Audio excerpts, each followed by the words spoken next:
Hi, everybody. And so we're going to jump in. You see the title at the top. We're going to deal with rational numbers, but part 2 today.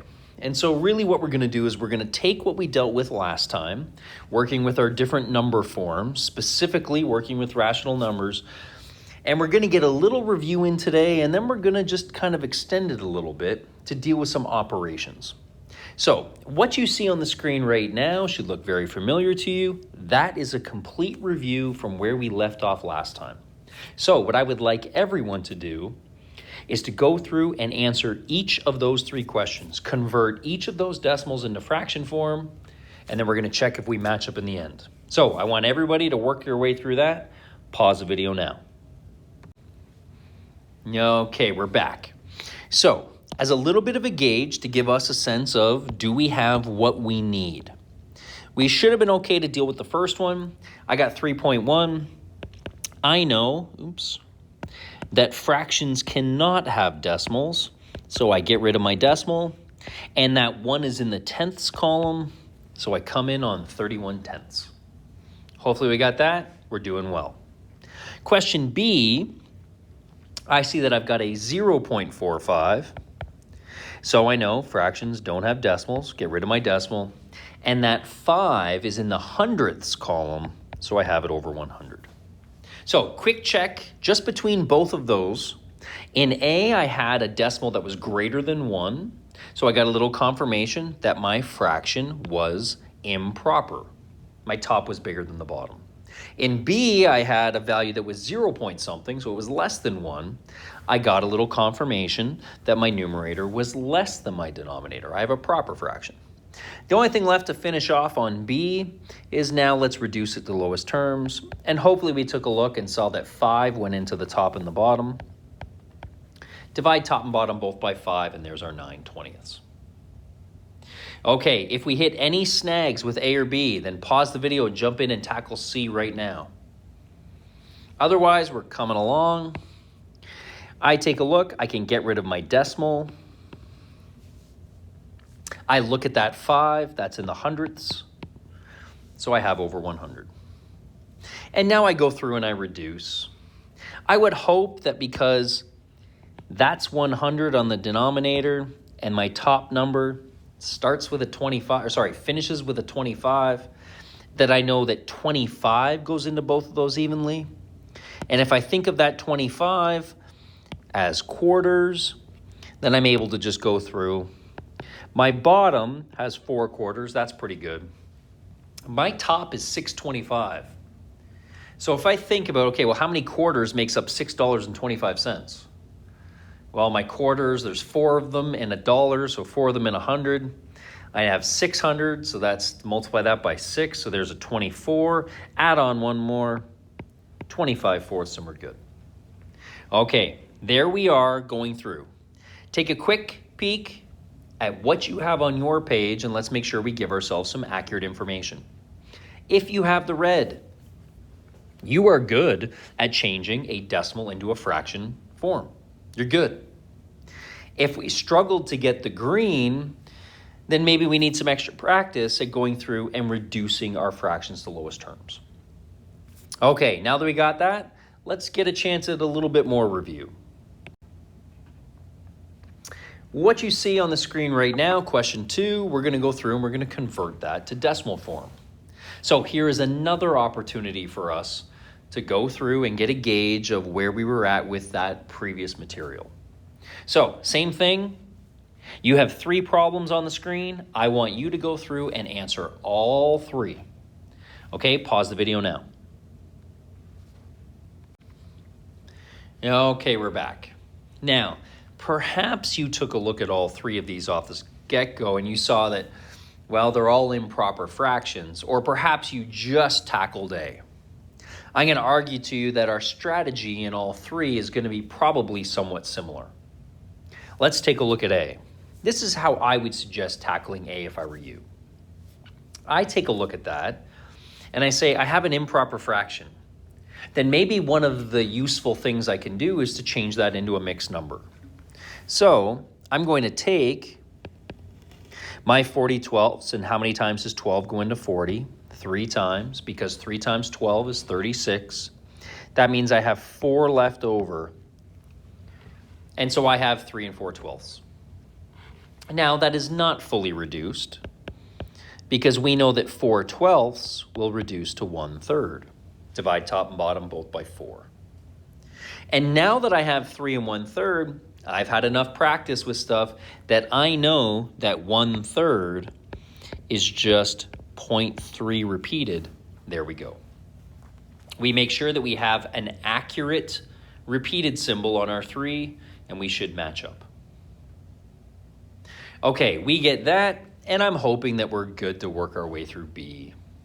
Just a reminder, if you correct something and you hit a snag in the future, then here's your opportunity to pause the video, go through and see if you can tackle that problem that stumped you previously. Don't ever lose out on an opportunity to problem solve. Okay, let's take a look at B. If I followed the same strategy, then I could ask myself, how many times does 9 go into 31? That's 3 times. Because 3 times 9 is 27. 4 left over gets me up to 31, and I have 4 9s. Now, we have to change that into a decimal. And yes, if you had a calculator at your disposal, you would have simply gone through and did the division. But remember, we're preparing to do this without a calculator. You'll be expected to do so. So, for us, at the very least, we know that I have 3 point something. And hopefully we remember that little trick that we discussed last time. What would you add to 9 to get up to 20? 11. So that's what we have to multiply the top by. So 4 times 11 is 44. And we know that we have 44 and it repeats. But if I have 44 repeating, then I really have 4 repeating. Hopefully we got down to 3.4 repeated, and we are good. I think that's a great indication of, are you comfortable to change it to a mixed number? But then also, did you remember one of those tricks that we mentioned the previous day? Okay, let's take a look at C, because I think that there are 2 very good ways to tackle C. I'm going to just shrink this a little bit, just to give ourselves a little more room on C. I could tackle C the exact same way as what we did before, which is I have an improper fraction, so let's change it to a mixed number. 20 goes into 54 2 whole times, because 2 times 20 is 40. That's going to leave us with 14 left over out of 20. Now we can reduce that fraction to a 7/10, and pretty quickly we should be comfortable to say that that is a 2.7. 7/10 reducing to 0.7, I think we should be pretty good with. However, I would have some people that would like to work with this problem a little different. Maybe we see that if we reduced that fraction right off the bat, and we said to ourselves, wait a second, 54 over 20, that reduces. Then maybe we go through and we say, hey, I'm going to divide top and bottom both by 2. And that gave me 27/10. Well, 27/10 converts to a decimal really fast. 2.7. It's in its name. It's 27/10. There's my place value.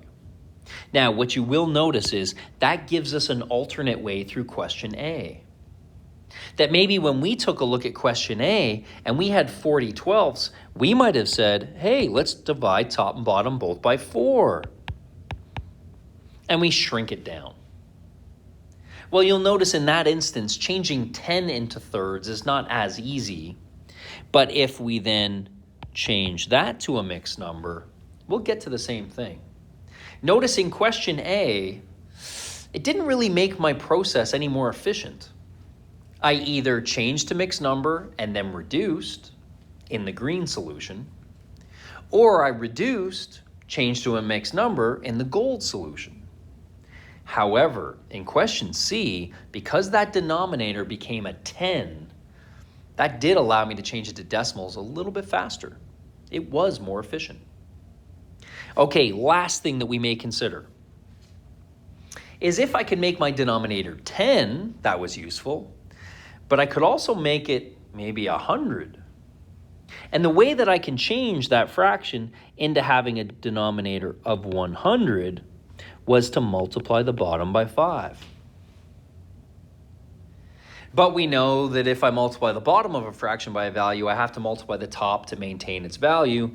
So if I multiply that top by 5, then 5 times 50 is 250, and 5 times 4 is 20. So 250 and 20 gets me to 270. And maybe then we reduce. Divide top and bottom both by 10 maybe. And we can see, oh, there's my 2.7. A few different ways to work your way through C. Do we go to a mixed number? Convert. Do we reduce and then convert? Or in the blue, do we actually create an equivalent fraction? All things that are options, all things you want at your disposal.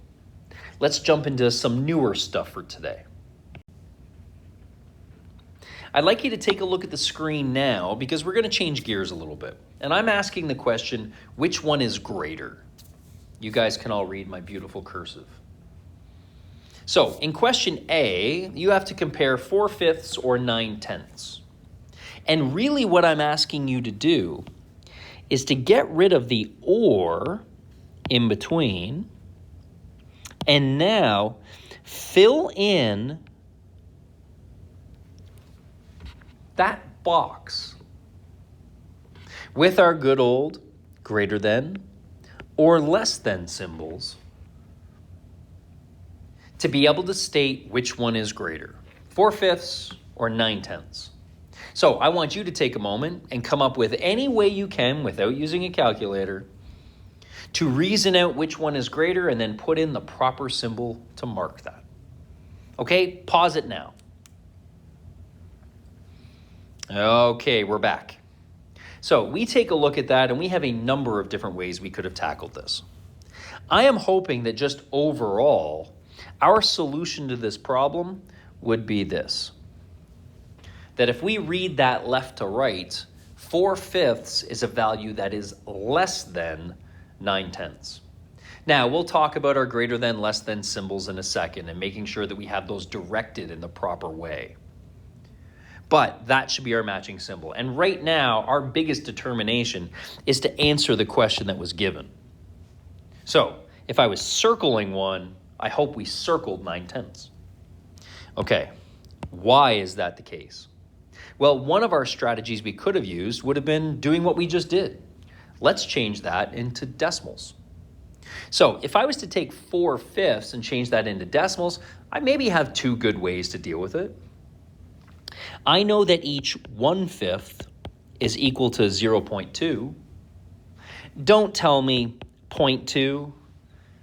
We often refer to that as like a naked decimal. You're missing the 0 out in front. So make sure that you have a 0.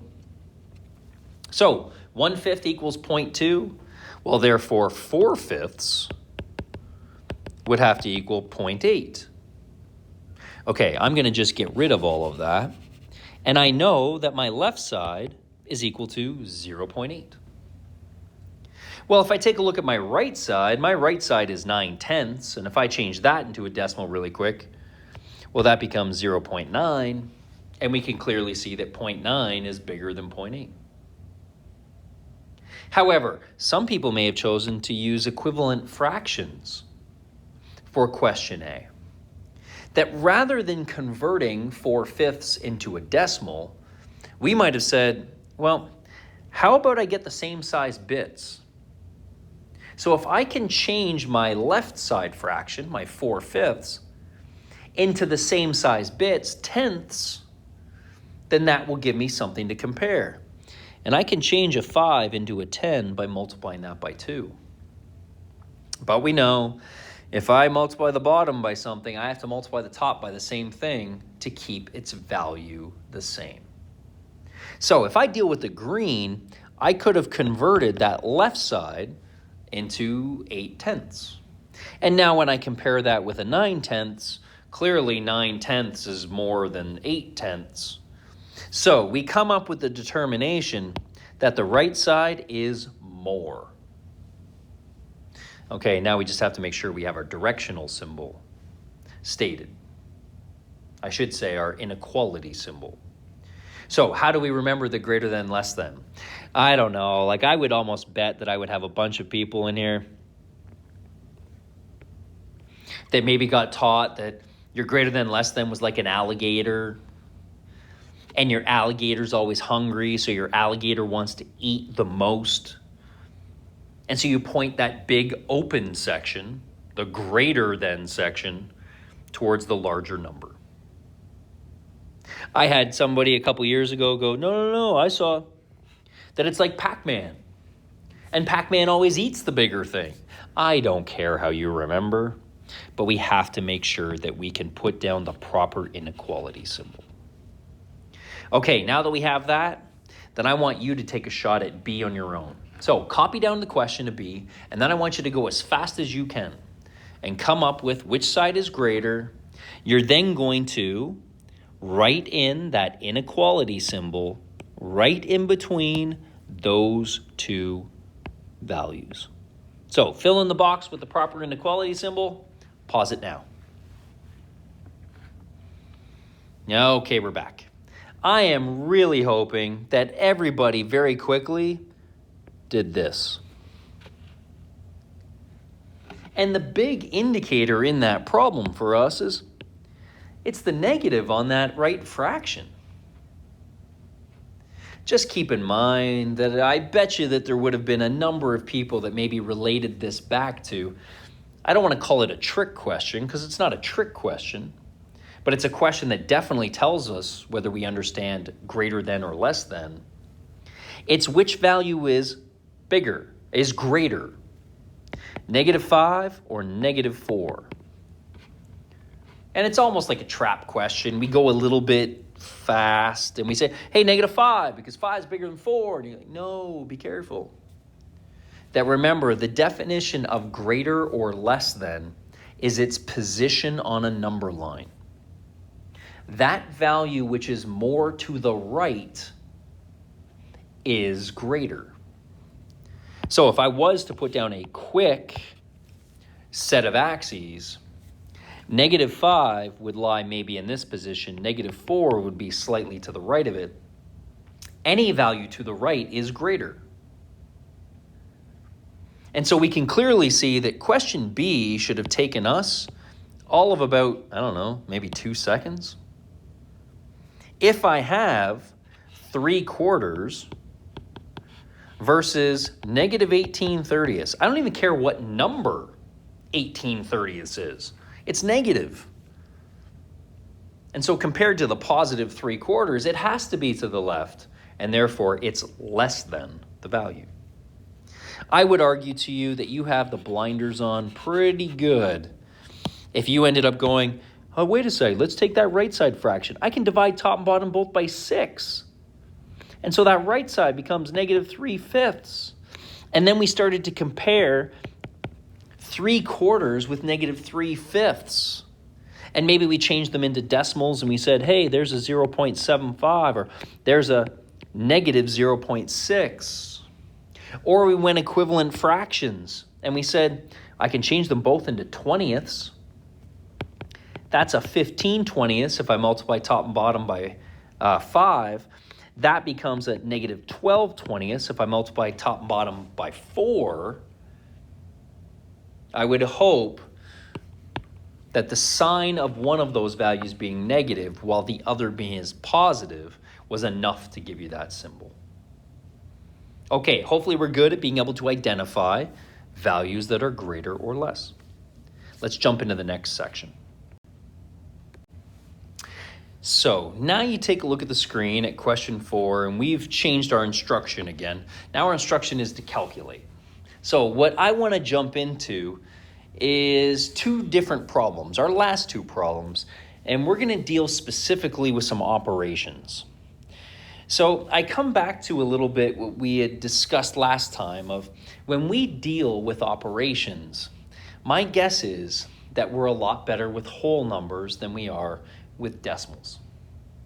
And I had mentioned previously that the more we can view a fraction as simply the division of two whole numbers, the easier our operations can be.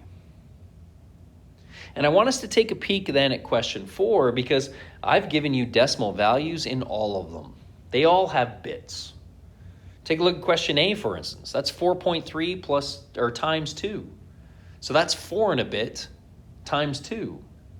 All of these problems include bits.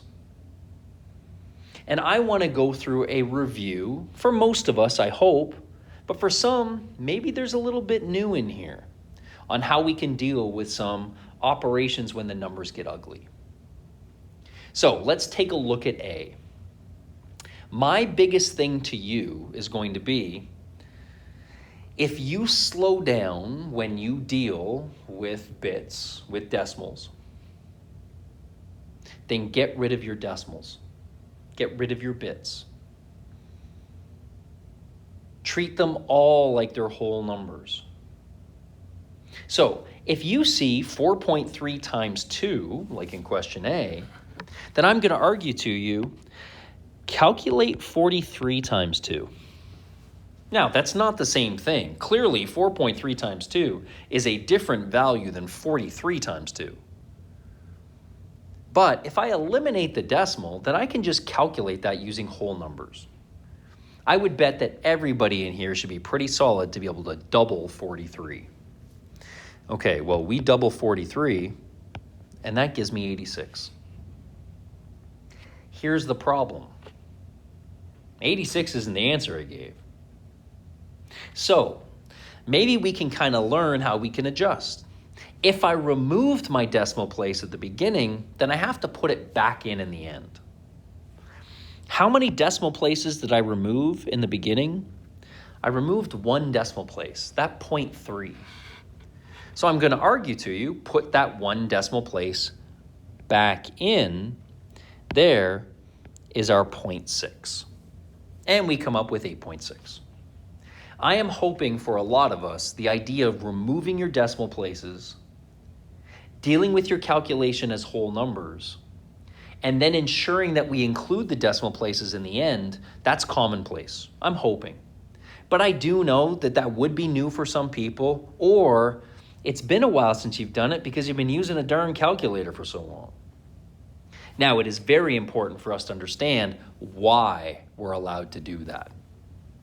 I want you to notice that really what I did in that original question was I took 4.3 and I multiplied it by 10. Then I multiplied it by 2. We should be good in that green that 4.3 times 10 is 43. So what I did was I actually changed the value of my expression. So when I calculate my 86, the value of my expression has changed. That's a really sloppy equal sign. So now I have to go back and I have to adjust it again. So I need to take that 86 and do the opposite operation to it. Well, multiplying by 10, its opposite would be dividing by 10. And now when I divide by 10 on my 86, there is my 8.6. So maybe you can see that all I used was opposite operations. And if I do opposite operations, then even though I change the value of my expression, I know I will change it back. So there's your theory for why we can do what we can do. For some of us, it's just a matter of getting some practice. So let's take a look at B. Some of us are really going to hit the brakes when we see 0.8 times 7. When really all we should be doing is saying, get rid of the decimal in 0.8. So it's 8. 8 times 7. Okay, so let's calculate 8 times 7. We should have that memorized. 56. Well, we noticed that we multiplied the top by 10 to remove that decimal place. So I need to put that decimal place back in. You can see my arrows going in opposite directions. My final answer then is 5.6. Now, I need us to be really clear on my equal signs because I actually put something incorrect in that solution. The big issue becomes when we have these equal signs all down the left side. Our solution requires equal signs when equal, but we can't include equal signs when we're not. And I'd like you to take a look at that line because that is a very common form mistake. Take a look at your first line.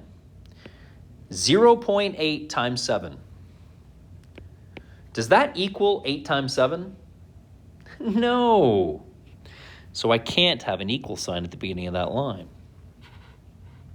Does 8 times 7 equal the 56 in green? Yes. That's why I have an equal sign. But does 56 equal 5.6? No.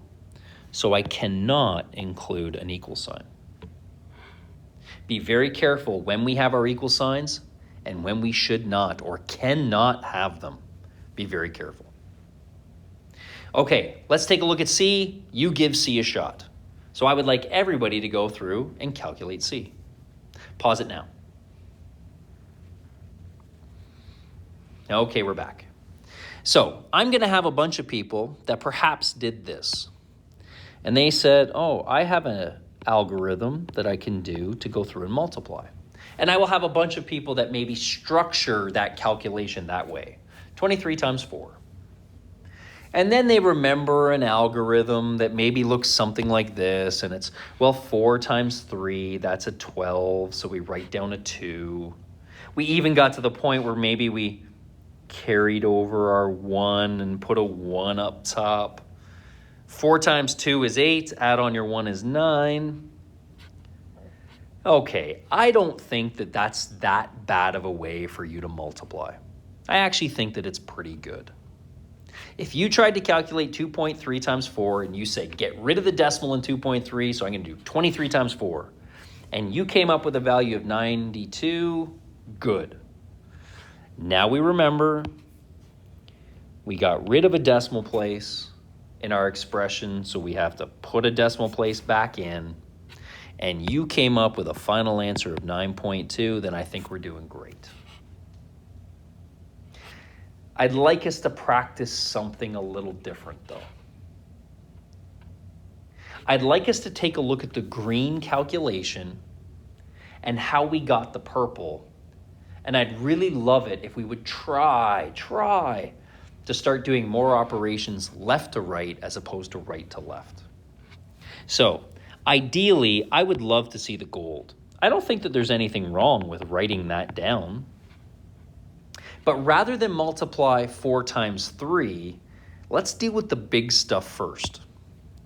Calculate your 4 times 2. Because we know that that 2 isn't really a 2, it's really a 20. Because the 2's in the tens column. So when I calculate 4 times 20, I think a lot of us could get 80 off the top of our head. And I think, if we're not already there yet, with practice, you can keep that 80 in your head and now add on 4 times 3. There's your 12, you add that onto your 80, there is your 92. But I think that we are all probably pretty good with practice to say 4 times 2 or 4 times 20, there's my 80, 4 times 3 is my 12, my 80 and my 12 together, that's what gives me my 92. Put your decimal place back in and we are good. Okay, I'm going to leave you with D a little bit. And if we struggle because we made the numbers a little bit bigger, I want us to struggle through that. So you pause it now and give a shot to D. Okay, we're back. So I think it's a great thing, again, if we sat there and we said 26 times 32. And I don't think that this is that bad of a thing for us to work right to left. So I would expect a number of red solutions, let's say, that we take our 2 times our 6, there's a 12, we carry our 1. 2 times 2 is 4, carry your 1 is 5. But now we have to do the multiplication based on that 3. But that 3 is not a 3, it's really a 30, so I need to maintain my place value, and I put down my 0. Now I'm working in the tens column. So I can deal with the same thing. 3 times 6 is 18, carry your 1. 3 times 2 is 6, add on your 1 is 7. Now I can get the sum of those values, and if I add them all up, a 2, a 3, and an 8. So if we came in on 832, I think we are doing great. However, I think we could have dealt with this one left to right with some practice. So it looks a little bit like this as a gold solution.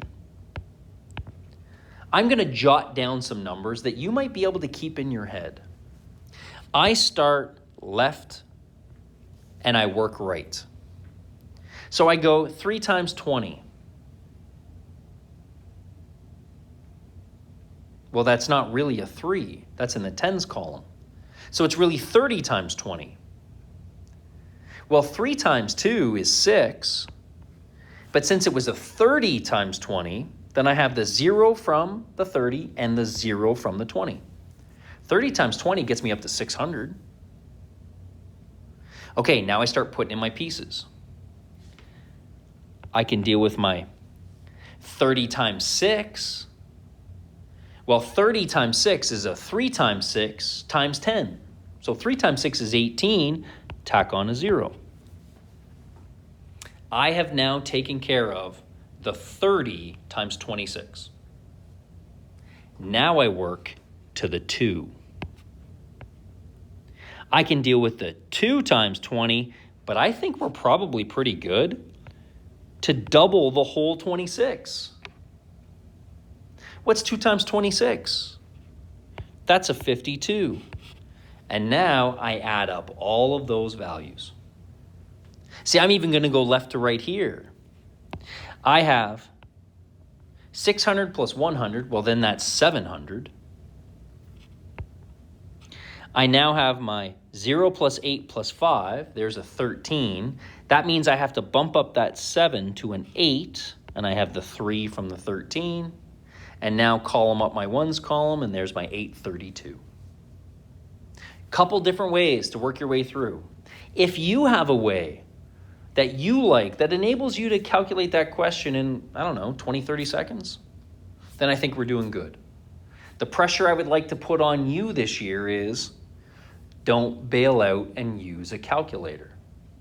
That if that question is taking you 20, 30 seconds now, by the end of the quadmester, by the end of the semester, by the end of the term, you're going to be doing that in 10 seconds. The more practice we get, the better at it we'll get. Okay, we're going to change gears. Let's take a look at question 5. I've asked you to calculate, and now you take a look at the operation in both of those expressions. There's our division. And I'm going to expect that this is the least experienced calculation that you make. Number 1, division without a calculator. Number 2, division with decimal values. So I'm going to walk through these with you as if you've never seen it before, and we'll see if we can kind of make some sense of it. Potentially, this should give you a strategy, some things to try. Okay, let's take a look at A. I know that this might not be your first instinct, but I'd like it to be for you. I see my old-fashioned division symbol, and my life is actually going to be easier if I write it as my fraction division symbol. I know for a lot of us, taking something and turning it into a fraction would not be an instinct we'd like to do, but I think it's going to make your life a lot easier. So perhaps that's our first step. Now, what you're looking at in green is you're trying to take 12.5 of something and break it up into 5 groups. That can be a tough thing to see. Now, if it works out to be a nice, neat number, perhaps we can see it. And perhaps I would have some people that can see that and go, 2.5. I got it, 2.5. Maybe. Perhaps we have no clue what that is. And I want to walk through as if we have no clue. So, for me to go through and do that division operation, the big division in the middle, then the easiest thing for me to do is do division on whole numbers. So what I want to do is I want to change each, the top and the bottom, to a whole number. So the only one that's not a whole number right now is the top, and it's because it's 12.5. It's that pesky 0.5. So what I can do is I can generically remove that decimal place. If I want to get rid of that decimal place, I'm going to move that decimal place 1 to the right. So what that becomes then is 125. Now here's the problem. As soon as I went and did that, I just changed the value of that green fraction. I have to make sure that I maintain its value. So if I move the decimal place 1 to the right on top, as long as I move it 1 to the right on the bottom, my fraction has the same value. That's going to make that bottom not a 5, but a 50. And you notice you come in on that gold fraction and you are good to reduce to lowest terms. Now, for anybody who's looking at that gold arrow saying, wait a second, you can just move decimal places on top and bottom of a fraction? Absolutely. Technically, what I did was this. I multiplied my top by 10, and I multiplied my bottom by 10. And we know if I multiply top and bottom by the same thing, then I don't change the value of my fraction. So perhaps we tackle it that way, and we are good to now go through and reduce. You take a look at 125, you look at 50, and you say, well, hey, I know a 5 goes into top and bottom. And so if I take my 125 and I now divide it by 5, okay, well, 12 divided by 5 is 2, with 2 left over. Put that together with the 5, 25. 25 divided by 5, 5. That's all over. 50 divided by 5, 10. And we get down to 25 tenths. Beautiful. I would take that, but we're not quite there because now we notice we can still divide top and bottom by 5. And so if I divide top and bottom by 5, well, then there's a 5 halves, and now we're happy with that. That is a fraction fully reduced. We saw that we had 2 reductions there. So pretty quick, we recognize, oh, shoot, if I divided by 25 on top and bottom, I could have went straight to the 5 halves.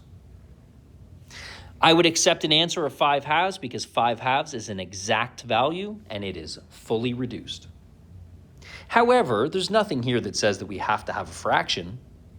I would have been totally fine with also converting 5 halves into a decimal and saying 2.5. Now, there is one approach through that problem. And that approach becomes easier if we write it as a green fraction. Now, I would also have some other people, though, that might have had a bit of a different strategy. We like the green fraction. We like it. But if I wanted to eliminate that decimal on top, I didn't have to generically multiply it by 10. If I had doubled my top, then 12.5 times 2 is 25. My decimal's gone. And then that means if I do that to the top, I have to do that to the bottom.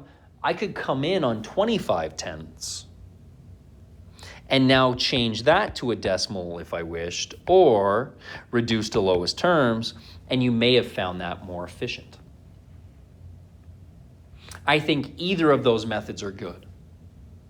The difficult part sometimes is the blue method works because of the specific values in the expression. My gold method works in a generic way. It would apply to every situation. So let's take that strategy that we just walked through and let's try to use it elsewhere. Okay, question B. We have 18.6 and we got to divide it by 10. So first step that I really like, let's take it and write it as a fraction. Now, as you take a peek at that, we should already be starting to look for specific values. So like in the last question where that 0.5 was maybe a little bit easier to get rid of as a decimal point than had it been 0.7. You look at question B and the fact that we're dividing by 10, not a 7 or a 13 or something ugly, but by a 10, we could have come in very, very quickly and gone straight to, that's 1.86. Because we know to divide by 10 means we're going to move that decimal place 1 to the left. Now, if we had a very generic approach, what we could do is we could take that 18.6 and we could multiply the top by 10 because that gets us 186. But then that means that I have to multiply the bottom by 10, which changes it to 100. Move the decimal place one spot to the right on top. I have to do the same on the bottom. And now hopefully we get that, and we could write that as 1.86 because we have 186 hundredths. Or you're going to spend some time reducing that to lowest terms. We take a look at top and bottom, and I bet 186 isn't in too many people's times tables. So maybe we play it a little safe, and we say, okay, I'm going to divide top and bottom by 2.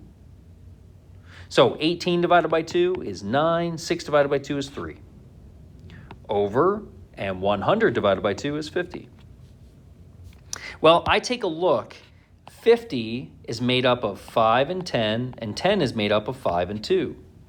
The only numbers that will divide into 50 are a 5 and a 2, or are made up of a 5 and a 2. So I take a look up on 93. Does 3 divide by 2 evenly? Nope. Does it divide by 5 evenly? Nope. So that red fraction is fully reduced. Okay, a bunch of different options to be able to work your way through. Let's finish off today. Okay, you've got 2 more problems that you see on your screen. Question C and question D, I would like you to go through as fast as you can and calculate both of those values. Remember, you have a perfectly good final answer if it is a fraction that is fully reduced or it is an exact decimal. Okay, no calculators. Give C and D a shot. Let's pause it now. Okay, we're back. So perhaps I would have a bunch of people that can say, I see that question C is 4. Like I can see that 2.5 goes into 10 4 times. And maybe you see that because 2.5 times 2 is 5. Exactly. But what if we don't see that? Well, then we're going through and we're dealing with something relatively generic. So what we would get is 10 divided by 2.5. And we can get rid of the decimal place on the bottom. So it's now 25. But that means I need to move that decimal place on top. So I have 100 divided by 25. And there's my 4. Probably a pretty straight through way to deal. Okay, let's jump into question D. So I take a look at D, and I have 23.5 divided by 1.5.